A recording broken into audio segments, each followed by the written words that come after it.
¿Por qué, aunque oras, das y trabajas, sigues sintiendo que algo frena tu casa, tu familia y tus finanzas? A veces, la respuesta no está fuera de ti ni en el vecino. Está en lo que permitiste entrar en tu hogar sin verle rostro, un regalo, una prenda, un objeto que parecía inocente y que empezó a pesar sobre el alma. Hoy vamos a hablar de eso, de 10 razones bíblicas por las que no prosperas. Y te advierto desde ahora, la número 7 hará que muchos prefieran la comodidad antes que la obediencia. Hace no mucho tiempo conocí a Eben. Era un hombre afable, trabajador, respetado en su iglesia y en su barrio. Vivía con su mujer, Edith, y sus 3 hijos, Levi, Yael y el pequeño Nahum. No eran ricos, pero tenían paz. Iban a la iglesia, oraban, enseñaban a los niños a dar gracias por lo poco. Y sin embargo, en el plazo de unos meses, todo cambió. Llegó un día una caja desde otra ciudad. Ropa bonita, algunas piezas de familia, unas telas con bordados que olían a lejía y a historias ajenas. Llegaron envueltas en cariño, acompañadas por la frase bien intencionada: «Tómalo, mire, te sirve, yo ya no lo uso». En una casa donde las necesidades pesan, aceptar es casi un acto de amor. Edith abrió la caja con manos temblorosas de gratitud. Los niños se probaron las prendas como quien recibe un tesoro. El primer mes todo pareció normal. Luego empezaron las noches sin descanso. Nahum lloraba en sueños, despertaba sobresaltado. Yael dejó de concentrarse en sus tareas. Levi empezó a pelear con los amigos por nimiedades. Los problemas económicos, que antes parecían pasajeros, se hicieron crónicos. Una reparación del coche, la pérdida de un contrato, facturas que llegaban como olas. La casa comenzó a sentirse tensa, un silencio pesado en la mesa del comedor. Eben y Edith discutían por la misma luz que gastaban. Se miraban con miedo ante lo inesperado. Ninguna causa evidente aparecía. Consultas médicas, arreglos, oraciones. Hasta que un visitante llegó al pueblo con palabras que cortaron el aire. Yael, un hombre que con voz tranquila dijo lo que pocos querían oír. «No todo lo que entra trae bendición», dijo Yael. «Hay cosas que traen memoria de otras prácticas, de otros pactos. Hay objetos que pueden ser puertas». Eben lo recibió con dignidad y cierta incredulidad. Nadie le había dicho que una prenda pudiera decidir el ánimo de su hogar. Aún así, desde el momento en que el profeta habló, algo cambió. La puerta se abrió a la posibilidad de que el enemigo, en lugar de entrar por lo alto, había entrado por la quietud de lo cotidiano. Antes de seguir, quiero que, si esto está tocando tu corazón, hagas algo pequeño pero simbólico. Escribe amén o deja un like. No es superstición, es una respuesta de fe. Y si quieres ver restauración en tu hogar, acompáñanos hasta el final. La historia de Eben no es excepcional. Es una parábola moderna que ilustra principios antiguos. La Biblia nos muestra repetidamente que la obediencia o la desobediencia no son solo decisiones morales aisladas. Tienen consecuencia comunitaria. Cuando Israel desobedeció en la campaña de Jericó, la presa fue tomada. Cuando uno en el campamento asumió lo que no debía, todo el pueblo sufrió. No es que Dios sea un cobrador rígido, es que la presencia de Dios y la bendición caminan donde hay pureza de obediencia. Permite que lo que digo te lleve a examinar con ternura y rigor lo que tienes en casa. Razón 1. Objetos consagrados a otros fines o a otras prácticas. El caso de Acán, en el libro de Josué, es duro y claro. Israel venció en Jericó por la fidelidad a lo que Dios había mandado. Después, en Ai, sufrió derrota, no por falta de estrategia, sino por una corrupción interna. Acán tomó aquello que estaba bajo la orden de anatema y guardó en su tienda lo prohibido. La consecuencia fue comunitaria. La prosperidad se detuvo hasta que la desobediencia fue sacada. La lección no es que un trozo de tela tenga poder por sí mismo, sino que lo que está consagrado para algo contrario al Señor, sea un ídolo, un amuleto o un recuerdo ligado a pactos opuestos a la fe, puede abrir senderos que rompen la bendición. Señal práctica. Si recibes objetos vinculados a prácticas espirituales distintas a la fe en Cristo, amuletos, figuras con inscripciones, prendas entregadas en rituales, fíjate en cambios persistentes, sueños turbadores, enemistades nuevas, enfermedades sin diagnóstico claro. Acción pastoral. Pide discernimiento, no actúes a la ligera, consagra lo que puedas al Señor con oración y unción, y si hay indicios de prácticas previas, consulta a líderes espirituales y devuelve o aparta esos objetos con reverencia, buscando dirección del Espíritu. Y Ben, al recordar, contó que la ropa provenía de una familia donde había costumbres antiguas, reservadas y comentadas a media voz. No se trataba de acusar, se trataba de ver el dato con ojos de fe.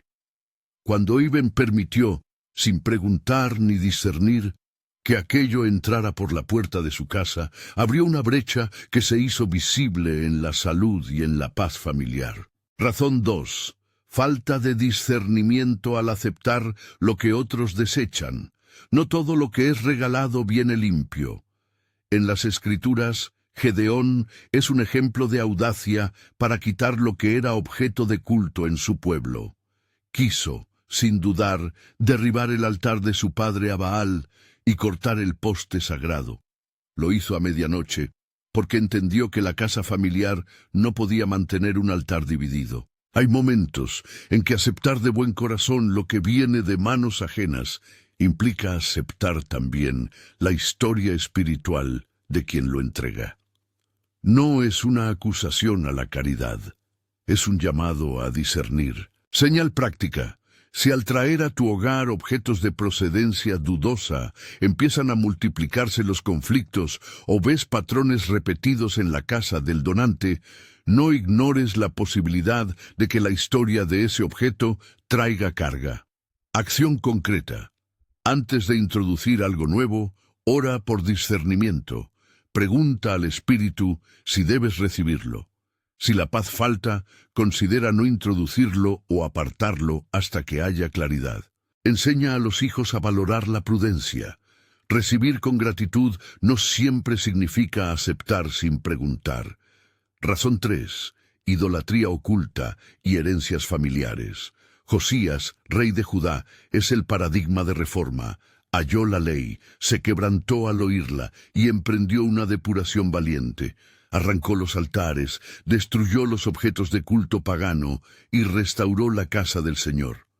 Josías comprendió que la presencia de Dios exige limpieza, incluso si eso afecta tradiciones familiares. Muchas veces la idolatría no está en un gran altar en el bosque, está en pequeños rincones de la casa, fotografías con devoción exagerada, recuerdos que ocupan el lugar del altar, prácticas heredadas que se repiten por inercia. Señal práctica, patrones transgeneracionales de problemas, adicciones, violencia, pobreza que se repiten en varias ramas de la familia, suelen acompañar objetos o símbolos transmitidos.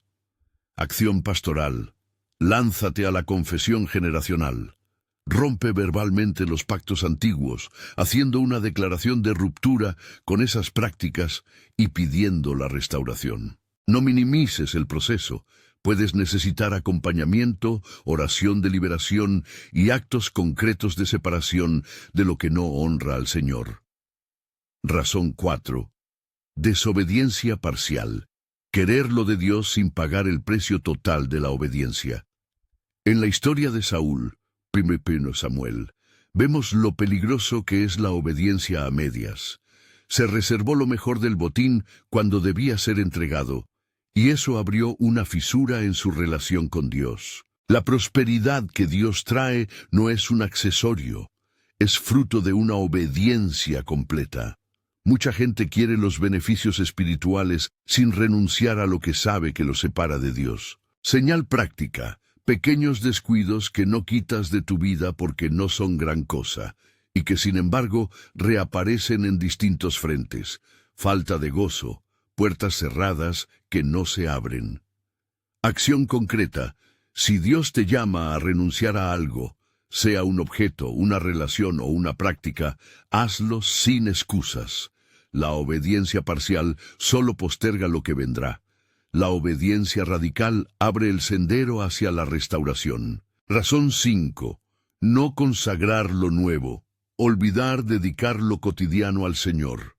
Encontramos en la Escritura la cultura de la consagración. Casas, utensilios, incluso personas, eran presentados y santificados. La costumbre de bendecir aquello que entra en la casa no es ritual vacío. Es una disciplina espiritual que educa la vista para ver la mano de Dios en lo pequeño. Cuando recibimos algo nuevo y no lo entregamos a Dios, lo dejamos neutral y, por tanto, susceptible de ser usado de otra manera. Señal práctica.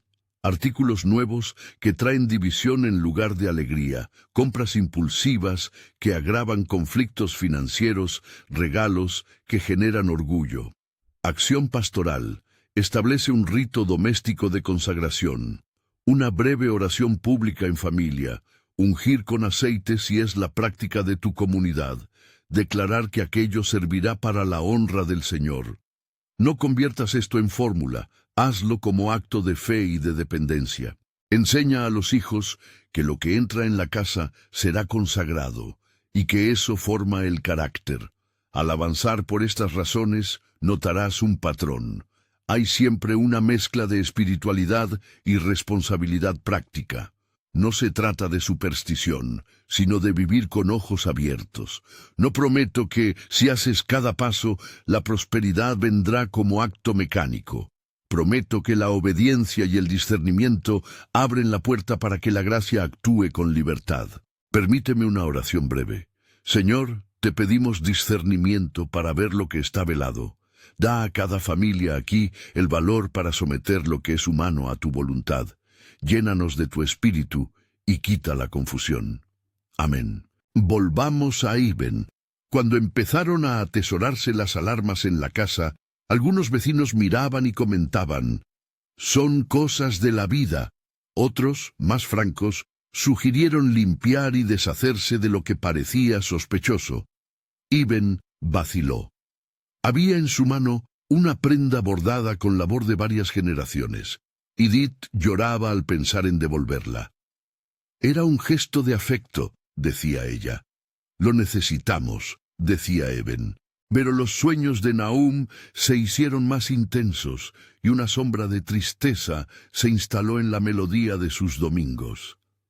Aquí aparece otra dimensión de lo que bloquea: el corazón. Cuando el apego sentimental vence al mandato de obediencia, abrimos una resistencia interna que impide la sanidad. ¿Por qué? Porque la obediencia implica pérdida y, a menudo, dolor. La Biblia no es insensible al dolor humano. Por eso hay tanto énfasis en el proceso comunitario, líderes, profetas, oraciones públicas. Incluso para Josías, la reforma exigió actos públicos de quiebre. Para Gedeón, destruir el altar de su padre supuso enfrentarse a la vergüenza social. La comunidad, sin embargo, es el lugar donde se toma fuerza para obedecer. Razón 6. Vida de quejas y falta de gratitud. Job es, sin duda, el ejemplo más contundente de sufrir sin perder integridad. Pero también nos recuerda que la actitud del corazón determina la postura ante la prueba. Un espíritu de queja abre puertas a la acusación. Un corazón agradecido ya tiene la energía para luchar por la restauración. En muchas familias he visto que la queja continua atrae más crisis. Se pierde el trabajo, se enfría el matrimonio, se indexan las pérdidas. No siempre es causa única, pero sí amplifica la vulnerabilidad espiritual. Señal práctica: conversaciones en la casa que son un catálogo de lamentos, ingratitudes ante lo recibido o una expectativa constante de que algo malo tiene que pasar. Acción: Implementar la escuela de la gratitud en el hogar, agradecer en voz alta cada comida, cada ingreso, cada gesto, enseñarlo a los niños. La gratitud no es una llave mágica, pero es una caja fuerte para la bendición. Razón 7. Apego sentimental que impide obedecer. Aquí estamos en la razón que pocos aceptan. Es fácil aconsejar a quien no sufre directamente. Es más difícil enojarse con lo que presiona el alma cuando lo que hay que soltar es un recuerdo, un objeto con la historia de una persona querida, la prenda de un abuelo, una carta que huele a ayer. ¿Qué hacemos cuando Dios nos dice, aparta eso de tu casa y eso es parte de tu historia? La resistencia aparece por 3 motivos que se repiten: miedo a perder identidad, temor a la culpa y la creencia de que la separación será irreparable para las relaciones. En la historia de Eben llegó ese momento. Edith tenía en la recámara una caja con objetos heredados que nunca se mostraron. Eran como reliquias de un pasado que, por respeto, nadie osó tocar. Cuando Joel, el profeta, pidió que se sacara la caja y se examinara su contenido, Edith se aferró a la caja. «Es de mi madre», dijo. «No puedo». Eben la miró. Sintió la presión de la iglesia, la súplica de sus hijos y, sobre todo, su propia necesidad de paz. El pastor de la comunidad sugirió un proceso: no destruir sin oración colectiva, no avergonzar, no exponer. Plantearon devolver lo que fuera claramente mal ligado a prácticas ajenas, lo demás, consagrarlo o apartarlo. Pero la herida era emocional, y las emociones son, a menudo, la puerta por la que el peligro vuelve a entrar. Señal práctica de esta razón: aferrarse a objetos que repetidamente traen incremento de conflicto, enfermedad o pérdida, bajo la excusa del recuerdo o de la historia. Cuando el consejo espiritual dice, saca eso, y la respuesta es imposible, es mi historia, hay un corazón que prioriza el afecto a la obediencia. Acción pastoral: dar espacio para el duelo, acompañar la separación con rituales de despedida, oraciones que permitan decir adiós sin culpa, crear alternativas de memoria que no mantengan el objeto en el lugar de influencia del hogar. No hablamos de destruir por impulso, hablamos de obedecer con compasión y guía. En Eben la tensión llegó a un punto crítico. Una noche, después de una pelea que comenzó por algo insignificante, una camisa perdida en el armario, Nahum tuvo una crisis que obligó a llevarlo al médico. No encontraron causa física concreta. La familia se congregó en la iglesia. Allí Joel, con voz quebrada, dijo lo que la mayoría no quería oír: si la presencia de Dios no reina, la casa no prospera. No era una amenaza, era una declaración profética que exigía una respuesta. ¿Cederían al dolor de obedecer o preferirían la costumbre del recuerdo? Antes de continuar con las razones que quedan, hagamos otra oración corta. Señor, que no nos confunda el afecto con lo que tú no ordenas. Danos valor para obedecer sin que la dureza nos transforme, y consuela a los que deben desprenderse. Enséñanos a honrar la memoria sin dar lugar a lo que nos separa de ti. Amén. Al retomar, veremos cómo Eben enfrenta la decisión. Algunos en la iglesia propusieron quemar las prendas que parecían tener origen dudoso. Otros argumentaron por la calma y la ley. Si se va a quemar algo, que sea legal y seguro. Se acordó un procedimiento: examen público y oración, valoración de procedencia y acto simbólico de separación si el espíritu confirmaba. No se trató de una solución técnica, sino de un acto de comunidad que restauraba el sentido del altar en la casa de Eben. Mientras tanto, la palabra bíblica seguía iluminando. Gedeón rompió el altar de Baal sabiendo que el precio sería perder arraigos familiares. Josías arrancó imágenes y no permitió que la costumbre justificase lo que Dios aborrecía. En esas historias hay un patrón. La obediencia genera libertad, aunque el proceso sea doloroso. Y es ahí donde llegamos al núcleo de la cuestión. La prosperidad bíblica no es el premio a la comodidad, es la consecuencia de caminar en la verdad de Dios, incluso cuando la verdad exige renuncia. En la siguiente parte retomaremos la lista y exploraremos las razones que faltan, desde la falta de limpieza espiritual periódica hasta el silencio del testimonio público. Además, volveremos a Ibn en el momento decisivo, su familia a la orilla de una decisión que podía cambiarlo todo. Por ahora, te invito a mirar dentro de tu casa con ojos nuevos, que has aceptado sin preguntar. ¿Qué memoria sostienes que impide la presencia de Dios? ¿Qué pronto debes entregar a sus manos? No olvides que este examen no es para condenar, sino para traer libertad. Si quieres comprometerte a buscar claridad, escribe en los comentarios «Abre mis ojos» y comparte este mensaje con alguien que necesite mirar su hogar con discernimiento. La obediencia puede doler, pero la restauración empieza cuando alguien se atreve a obedecer. Eben decidió aceptar la voz de la comunidad y la guía del Espíritu, aunque le doliera. No fue una decisión súbita ni teatral. Fue un proceso de noches sin dormir, conversaciones con su esposa a media voz, lágrimas en la cocina y la firme determinación de que aquello que estaba frenando la paz de su casa no permanecería porque así lo pidiera la costumbre. Se convocó una reunión en la iglesia. Líderes, algunos hermanos de confianza y Yel estuvieron presentes. La familia abrió la caja en presencia de gente que amaba y respetaba. Nadie buscaba escarnio, sino claridad. Cada objeto fue mirado, preguntado y, sobre todo, presentado ante Dios en oración. Lo que claramente llevaba señales de prácticas ajenas fue devuelto a quien lo había dado si era posible. Lo que no podía ser devuelto fue apartado con solemnidad y con el acuerdo de la comunidad, tratado de la manera que la ley y la prudencia permitían. No hubo fanatismo. Cuando alguien propuso quemar ciertas prendas, se discutió el riesgo legal y la seguridad. Se optó por un acto simbólico. Se hizo una ceremonia pública de despedida, se leyó la palabra, se oró sobre lo que se iba a apartar y bajo la supervisión de la congregación se llevó a cabo un final respetuoso y seguro. Algunos objetos fueron desechados con cuidado. Otros, por su valor sentimental o histórico, pero marcado por dudas, se entregaron a genealogistas o fueron resguardados fuera del hogar hasta que hubiese confirmación espiritual.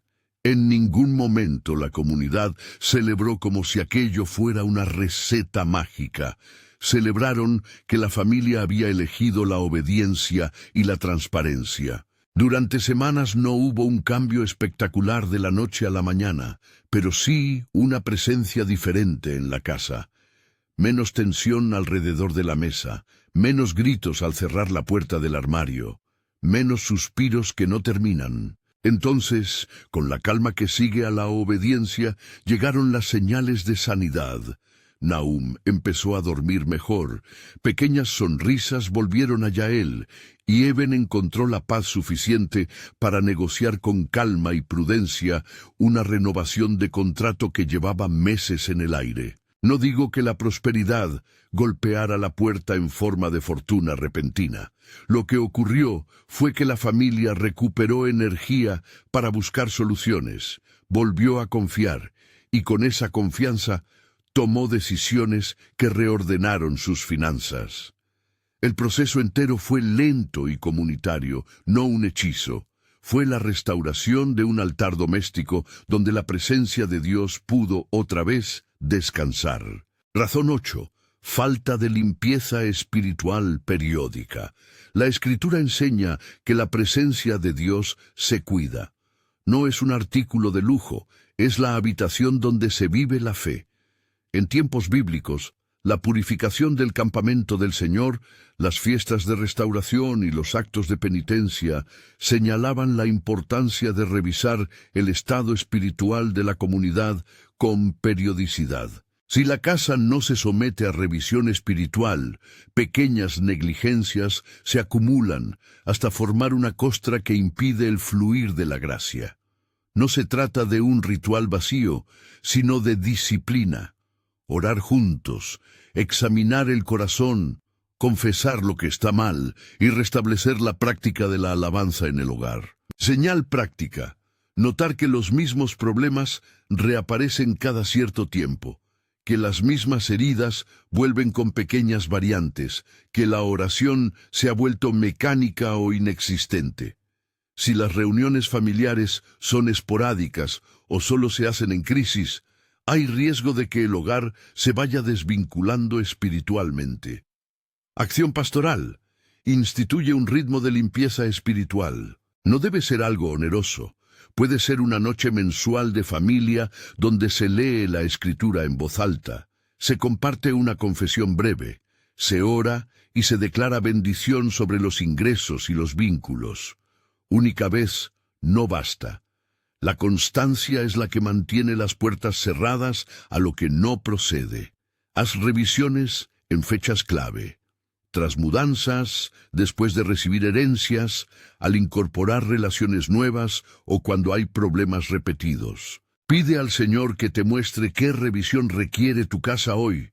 Razón 9. Simbolismo y moda sin discernimiento. Hoy circulan iconografías, prendas y símbolos que se muestran como meros adornos o tendencias. Una camiseta, un collar, un talismán con un símbolo extraño pueden ser inocuos, pero en algunos contextos y cuando llevan implícita una historia espiritual, se convierten en puertas. La Biblia nos llama a no dar culto a lo que ocupa el primer lugar del corazón. No todo símbolo es malo, pero todo símbolo tiene historia y carga. Tomar algo sin preguntar por su pasado espiritual es como abrir una carta sin leer el remitente. Señal práctica. La aparición de malestar después de vestir o colocar cierto símbolo, repeticiones de conflictos cada vez que se usa un objeto, inquietud espiritual o sueños relacionados con imágenes similares. Acción concreta. Antes de adoptar simbologías, investiga su origen. Ora y busca discernimiento. Si no puedes verificar el origen y hay fruto adverso tras su uso, sepáralo temporalmente y observa. Enseña a los hijos que la moda no es neutral, que hay responsabilidad en lo que llevamos y lo que exhibimos. No se trata de condenar la creatividad ni de demonizar la estética, sino de educar al ojo espiritual. Razón 10. Silencio y ausencia de testimonio público. La fe que se guarda como secreto no protege. La fe que se comparte edifica y abre caminos. En el libro de los Hechos vemos cómo el testimonio público generó comunidad, protección y multiplicación de la bendición. Las familias que soportan en silencio sus heridas, que no se exponen a la ayuda, ni cuentan lo sucedido para que otros oren, permanecen aisladas en su carga. El silencio, muchas veces nacido de vergüenza o miedo al juicio, permite que la fuerza que originó la herida se mantenga en la sombra. Señal práctica. La sensación de tener que soportar solo lo inexplicable. Evitar contar a líderes o a la iglesia lo que ocurre por temor a la vergüenza. No buscar ayuda espiritual hasta que la situación es crítica. Acción pastoral. Rompe el silencio con prudencia. Comparte con un líder de confianza, con una pareja de oración, con una comunidad que pueda acompañarte. Contar la historia no es exhibición, es permitir que el cuerpo de Cristo cumpla su función de cuidado. Además, cuando la restauración llega, compártela. No por vanidad, sino para que otros sepan que el camino de la obediencia produce fruto y para que la comunidad aprenda. Permíteme un momento de oración corta. Señor, danos la valentía para hablar, la sabiduría para compartir con quien corresponda y la humildad para recibir ayuda cuando la necesitamos. No permitas que el orgullo nos mantenga cautivos. Amén. ¿Qué acciones prácticas concretas puedes poner en marcha desde hoy para proteger tu hogar y abrir camino a la restauración? No voy a darte una fórmula mágica. Te daré un camino claro y prudente, trazado con sensibilidad pastoral, fundamentado en la Escritura y en la experiencia de cientos de familias que han decidido obedecer. Este camino se divide en discernimiento, acción comunitaria y mantenimiento continuo. Discernimiento. Empieza por preguntar al Espíritu, busca un tiempo de silencio delante de Dios, haz una oración sencilla. Señor, muéstrame si hay algo aquí que no te pertenece, danos discernimiento para ver con claridad. Observa las sensaciones de paz o inquietud que rodean la misma pregunta. Invita a uno o dos líderes espirituales de confianza para que oren contigo y te ayuden a diferenciar entre temor natural y urgencia espiritual. Si los sueños, las señales y la confirmación comunitaria apuntan a la necesidad de intervención, procede. Aislamiento y evaluación. Separa los objetos en tres categorías. Aquello que claramente no tiene vínculo espiritual adverso y puede ser consagrado. Aquello cuya procedencia es dudosa y requiere más investigación. Aquello que muestra señales directas de haber traído conflicto. Para cada objeto dudoso, establece una acción posible: devolver, apartar fuera del hogar, consagrar o desechar de forma segura. No hagas nada solo.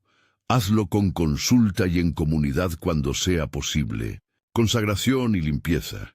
Si decides consagrar lo nuevo, hazlo como acto espiritual y familiar.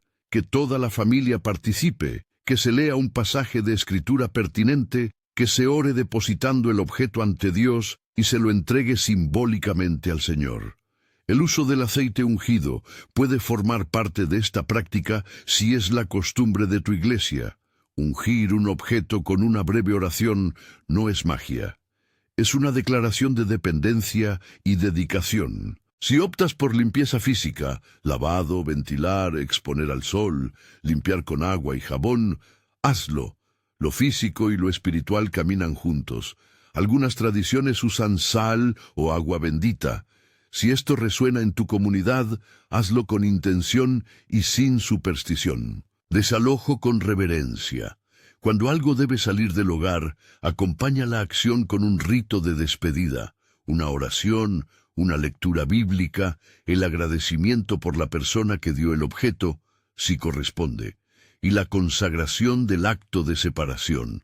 Evita la humillación y la vergüenza pública. La restauración busca reparación, no espectáculo. Si vas a destruir un objeto, hazlo de manera responsable. Consulta la ley local, elige un lugar seguro y toma todas las precauciones. A menudo, devolver, regalar a alguien que pueda usarlo si no hay indicios adversos claros, o reciclarlo es más prudente que la destrucción. Restauración del altar doméstico. Establece prácticas regulares. Una noche de oración mensual en casa, la lectura pública de un salmo cada mañana o cada cena, la declaración de bendición sobre la mesa y, si es adecuado, la creación de un espacio físico pequeño donde la Biblia esté abierta y la oración sea habitual. Enseña a los niños a valorar la gratitud y el cuidado de lo que entra en el hogar. La continuidad de estas prácticas crea un terreno donde la gracia puede arraigar. Educación y prevención.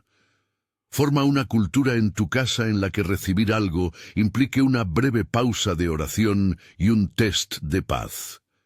Cuando alguien quiera regalar algo, háblalo en familia. ¿De dónde viene? ¿Qué historia tiene? ¿Sería sabio introducirlo hoy? Esto no convierte la caridad en desconfianza. La caridad, guiada por discernimiento, honra tanto al dador como al dador de la gracia. Además, cuida de tu economía. Una casa en orden financiero es menos vulnerable a la ansiedad que destruye el clima espiritual. Acompañamiento comunitario. Busca un pastor o un grupo de oración que pueda sostenerte. La comunidad tiene un papel clave. confirma lo que el Espíritu muestra, sostiene en la renuncia dolorosa y celebra la restauración. No atravieses procesos así en soledad. Si ves que la resistencia proviene del corazón, por ejemplo, un apego sentimental extremo, pidan acompañamiento terapéutico o pastoral para procesar el duelo. La obediencia que cura no es una cápsula que nos anula, es un camino que nos humaniza y nos somete al Señor con ternura. Vigilancia continua.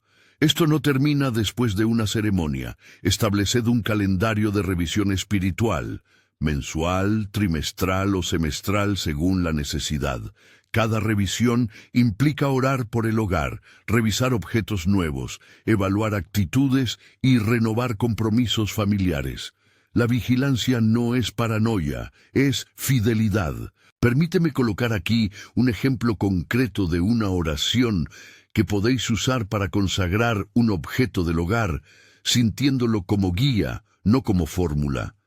Señor, en tus manos entregamos lo que ahora ponemos delante de ti. Bendice esto para que sirva a tu propósito. Si hay algo aquí que no procede de tu voluntad, muéstranos y danos valor para apartarlo. Que tu paz sea la que marque lo que permanece. En nombre de Jesús. Amén. Usa palabras tuyas si así lo prefieres, pero no conviertas la oración en una fórmula hermética. La intención del corazón y la guía del Espíritu son primordiales. Es importante detenernos un momento y decir con claridad lo que no se debe hacer. No convertiréis la obediencia en superstición, ni creeréis que una acción puntual es un talismán. No prometo que si quemáis algo, la prosperidad vendrá automáticamente. La historia de Ibn lo demuestra. La sanidad fue fruto de una serie de decisiones acompañadas por comunidad, trabajo, restitución y fe. La obediencia abre la puerta a la acción de Dios. Pero la acción de Dios suele caminar con un proceso humano responsable. De la misma forma, no tratéis de resolver todo con un acto singular cuando hay heridas profundas. Algunas familias necesitarán acompañamiento terapéutico. Otras requerirán reconciliación familiar. Otras, un acompañamiento financiero o médico. La fe sana, pero no excluye la sabiduría de los recursos que Dios nos ha dado.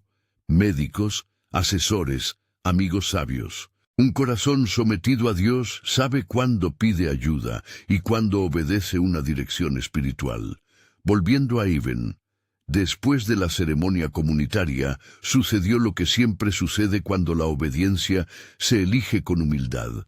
La comunidad, que antes miraba desde la distancia, se implicó. Vecinos ayudaron con pequeñas reparaciones.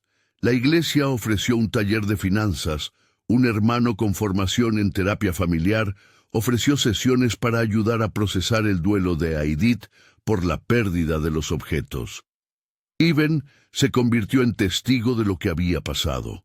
No buscó protagonismo, sino que contó con sencillez cómo la obediencia había traído paz. Su testimonio permitió que otras familias del pueblo revisaran lo que guardaban en sus armarios y, sorprendentemente, la iglesia se volvió un lugar de restauración más fuerte. Gente que se atrevía a confesar, a pedir ayuda, a orar en comunidad. No fue una campaña de miedo, fue un movimiento de esperanza. Permíteme otra oración corta por las familias que están oyendo esto ahora mismo. Señor, para quienes sienten el peso de algo que no logran identificar, abre sus ojos. Da valor para actuar con sabiduría y amor. Acompaña cada despedida con consuelo y reemplaza la pérdida con tu presencia.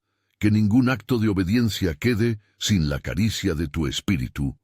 Amén. Sé que la razón número 7 cuesta. Renunciar al recuerdo duele.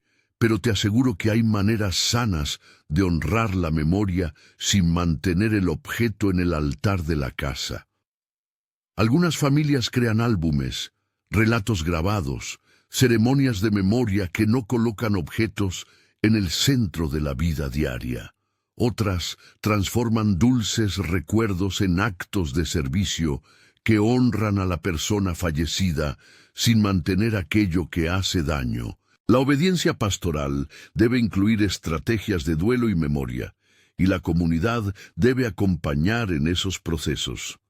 Antes de la oración final, quiero dejarte con una palabra pastoral. Si el Espíritu te muestra algo, no lo pospongas por orgullo, por miedo al qué dirán, por sentimentalismo o por la creencia de que el sacrificio será eterno. La obediencia tiene precio, pero también trae restauración. No te digo que será fácil, te digo que no estarás solo. La Iglesia, si funciona como cuerpo, te sostendrá con oración, ayuda práctica y acompañamiento. Incluso cuando la obediencia implique pérdida, hay formas de honrar el recuerdo y reconstruir la identidad sin aquello que obstaculiza la bendición. Ahora, hagamos una oración colectiva. Padre nuestro, venimos delante de ti reconociendo nuestra fragilidad. Te pedimos que rompas las ataduras que nos impiden ver con claridad, que desveles aquello que ha entrado en nuestras casas y que no procede de tu reino. Te pedimos discernimiento para reconocer lo que hay que apartar y para hacerlo con sabiduría. Señor Jesús, sana las heridas que el apego dejó en nuestros corazones. Consuela a los que lloran la pérdida de un objeto amado y dales pasos concretos para honrar la memoria sin retener aquello que separa. Espíritu Santo, llena nuestras casas de tu paz. Restaura la confesión donde hay vergüenza y enséñanos a testificar cuando tú nos das la gracia de la restauración. Degollamos, en tu nombre, las cadenas de acusación que buscan robarnos la alegría. Declaramos que, aunque la obediencia duela, tú pagas el precio con tu compañía y nos llevas a nueva libertad. No prometemos prosperidad como un resultado matemático. Declaramos que queremos caminar en fidelidad para que tu gracia tenga terreno fértil en nuestras vidas. Bendice a quienes hoy toman decisiones valientes, acompaña a los que aún tienen miedo, y multiplícanos como comunidad que cuida unos de otros. En el nombre de Jesús. Amén. Si hoy el Señor te habló y estás decidido a dar un paso, escribe en los comentarios: lo que es tuyo, lo devuelvo, y comparte este mensaje con alguien que necesita mirar su hogar con discernimiento. Hazlo como acto de valentía pública. Comprométete a buscar acompañamiento, a orar con un líder y a establecer prácticas de consagración en tu casa. Si ya has pasado por esto, testifica con sencillez. Tu historia puede dar valor a otra familia para actuar. No olvides, la obediencia no es una lista de prohibiciones, sino una forma de restaurar el altar donde la presencia de Dios puede habitar en paz. Si te ha ayudado este mensaje, comparte y vuelve para que juntos aprendamos a cuidar lo que entra en nuestras vidas. Que la gracia, la sabiduría y la paz de Dios acompañen a tu hogar.